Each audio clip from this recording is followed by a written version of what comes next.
ఇవాళ మనం తిరుమల శ్రీవారి ఆలయంలోని హుండీ గురించి, పక్కనే ఉన్న బంగారు వరలక్ష్మి గురించి తెలుసుకుందాం. శ్రీవారి హుండీనే కొప్పెర అని కూడా అంటారు. నిటారుగా పెద్ద సంచి ఆకృతిలో అమర్చబడిన తెల్లని క్యాన్వాసు వస్త్రంలో పెద్ద రాగి గంగాళాన్ని దించి పై గుడ్డను తాళ్లతో కట్టి వేళ్లాడదీస్తారు. ఈ క్యాన్వాసు గుడ్డపై శ్రీవారి శంఖు చక్రాలు, తిరునామము చిత్రింపబడి ఉంటాయి. భక్తులు సమర్పించే కానుకలు సరాసరి బహుభద్రంగా ఈ గంగాళంలో పడతాయి. ఈ హుండీని ఏర్పరిచిన గుడ్డపై గల తాళ్లపైన జియ్యంగార్ల సీళ్లు 6, దేవస్థానం వారి సీళ్లు 7 లక్కతో వేస్తారు. ఈ హుండీని ఏర్పాటు చేసినప్పుడు, అలాగే పరకామణి కొరకు హుండీని తీసినప్పుడు కూడా అధికారులు ఈ సీళ్లు సరిగ్గా ఉన్నది లేనిది తనిఖీ చేస్తారు. ఇందుకు సాక్ష్యంగా 2 యాత్రికులను కూడా పిలుస్తారు.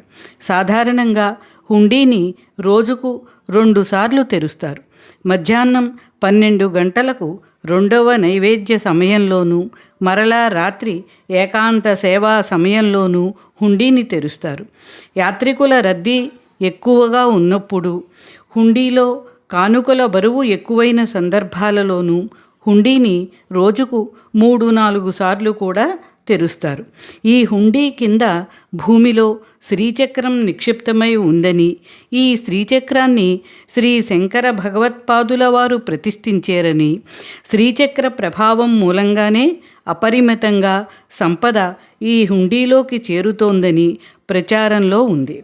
అందుకే ఉత్సవాల స్థలాలను ఆలయంలో అటూ ఇటూ మార్చినా ఈ హుండీ స్థానాన్ని మాత్రం ఆది నుండి స్థిరంగా ఇక్కడే ఉంచారు అన్నది వీరి వాదన.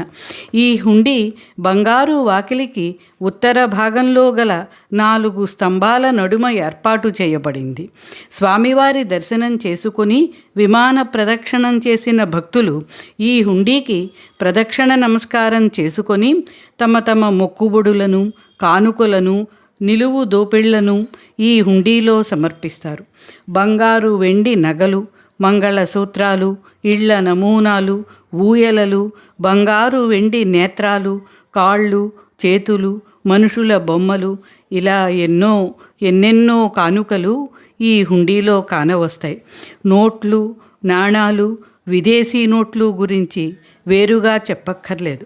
హుండీలో కానుకలు సమర్పించి వస్తుంటే ఎడమవైపున ప్రాకారానికి పైన నిలువెత్తు బంగారు వరలక్ష్మి ప్రతిమ దర్శనమిస్తుంది. ధన వర్షాన్ని కురిపించే ఈ తల్లి శ్రీవారికి సరిగ్గా ఈశాన్యంలో ఉంటుంది. శ్రీవారికి కానుకలు, మొక్కుబడులు సమర్పించిన భక్తులకు ఈ బంగారు వరలక్ష్మి అపరిమితమైన సంపదలు ప్రసాదిస్తుందట. ఈ బంగారు వరలక్ష్మికి శిరస్సు వంచి నమస్కారాలు సమర్పిద్దాం.